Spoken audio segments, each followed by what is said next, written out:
The arrival of the iPhone 17 marks Apple's latest attempt to refine what it means to own a premium smartphone. Rather than chasing raw bragging rights with specs that few will fully use, Apple has instead leaned toward creating the most user-friendly iPhone yet. The phone introduces pro-grade video features without the steep learning curve, while the new A19 and A19 Pro chips focus on cooler, more efficient performance that extends battery life in everyday use. This translates into apps, games, and even editing tasks running faster, but without the hot hands that used to plague intensive use. Quick charging reaches about 50% in 20 minutes with high-watt adapters, while the bright promotion 120Hz display makes scrolling smooth and remains readable even in full sunlight with peak brightness climbing to an impressive 3000 nits. Wi-Fi 7 brings stable, high-speed connections, giving users a foundation that feels quicker, looks sharper outdoors, and reduces the time spent tethered to a charger. Durability has also become a stronger focus. Apple's second-generation ceramic shield increases scratch resistance, while some models extend tougher glass protection to the back for better crack prevention. Anti-glare coatings help under strong lights whether at work sites or in shops, and repair policies now allow customers and independent repair shops to use genuine parts with fewer restrictions, reducing costs and increasing longevity. The message is clear: the iPhone 17 is designed to last longer, suffer fewer scuffs and cracks, and be cheaper to service, lowering the total cost of ownership.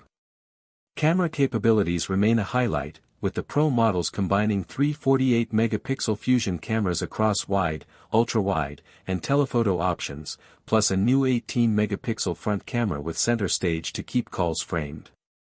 For creators, Apple has unlocked ProRes, Apple Log 2, and ProRes RAW support, while Final Cut 2.0 introduces Gen Lock for syncing multiple iPhones.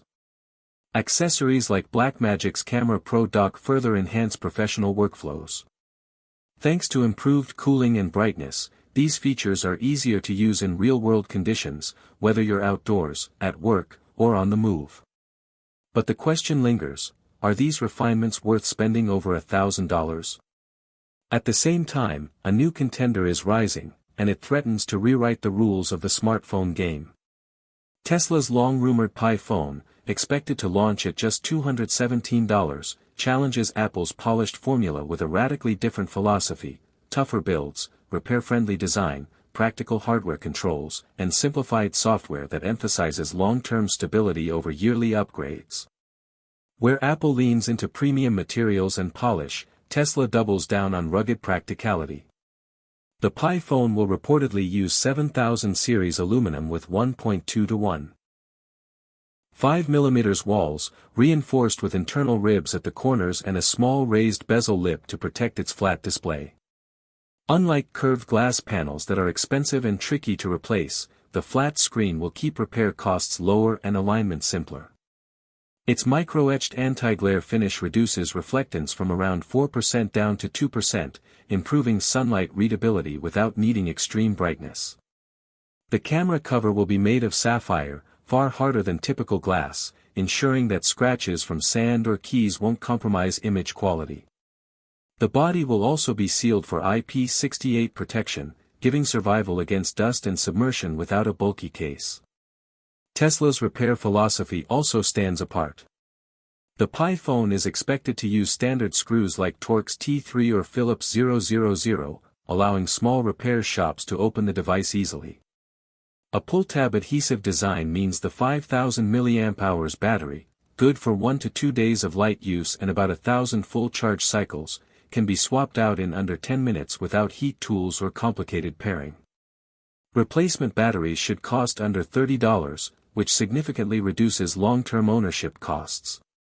Tesla is also adding physical features missing from most modern flagships: a 3-level flashlight switch designed for use even with gloves, a mute slider that works without waking the screen, and a dedicated 2-stage shutter button that allows half-press focusing and full-press captures. Combined with glove and wet hand touch modes, these features make the phone more usable in harsh conditions than an iPhone could ever be.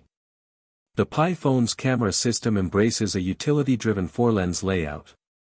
Its main 48 to 50 megapixel sensor with stabilization provides clear photos and smooth video, while an ultra-wide lens doubles as a true macro camera for focusing as close as 3 cm, enabling both broad and detailed shots without switching modes. A 5x periscope telephoto lens delivers stable long-range clarity, complemented by a 2x in-sensor crop for intermediate zoom.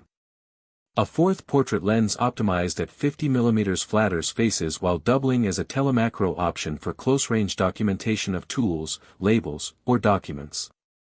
Software backs this up with a more practical approach: neutral color profiles, anti-glare coatings, conservative HDR, and even a dedicated preset that captures documents and receipts directly into PDFs with onboard text recognition. Instant toggles for wide, 2x, 5x, and macro modes mean less fumbling compared to Apple's computational but mode-heavy camera app. Where connectivity is concerned, Tesla again pursues simplicity.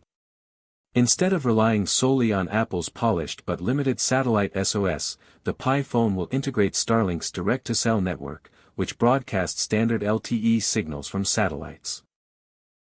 That means users can send texts and use basic apps even when terrestrial coverage vanishes, without needing special antennas or accessories.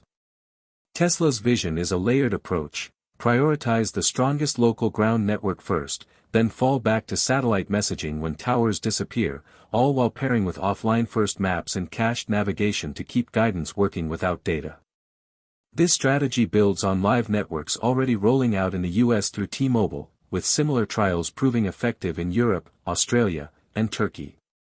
Apple currently offers emergency SOS and roadside assistance via satellite in supported regions, but Tesla aims to simplify the experience further by relying on direct-to-cell compatibility with existing SIM cards and multi-network roaming.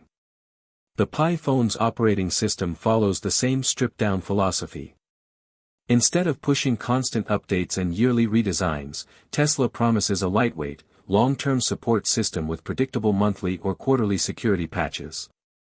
Major feature updates can be deferred entirely, and thanks to dual partitions, failed updates automatically roll back to a stable version. The OS avoids bloatware, allows nearly all built-in apps to be removed, and enforces clear limits on background services, ensuring smooth performance over years. The benchmarks are concrete: overnight idle drain under 1%, booting with at least 40% free memory, and apps launching in under a second. Privacy is also simplified: permission prompts default to "this time only," while a writes log transparently records every sensor and network access. Local USB-C backups to portable SSDs allow complete offline restores in minutes, eliminating dependence on cloud accounts and reducing exposure to data leaks. Taken together, the Tesla Pi phone may not match Apple's polish or branding power, but its focus on rugged build quality, repairability, practical controls, simplified cameras, reliable off-grid connectivity, and lightweight software could redefine value in smartphones. At a fraction of the iPhone 17's price, Tesla is betting that many people will choose durability, lower costs, and privacy control over the incremental luxury of Apple's flagship. The iPhone May 17 remain the refined, premium option, but the Pi phone has all the makings of a disruptive tool, one built to serve longer, cost less, and keep users connected in the toughest conditions.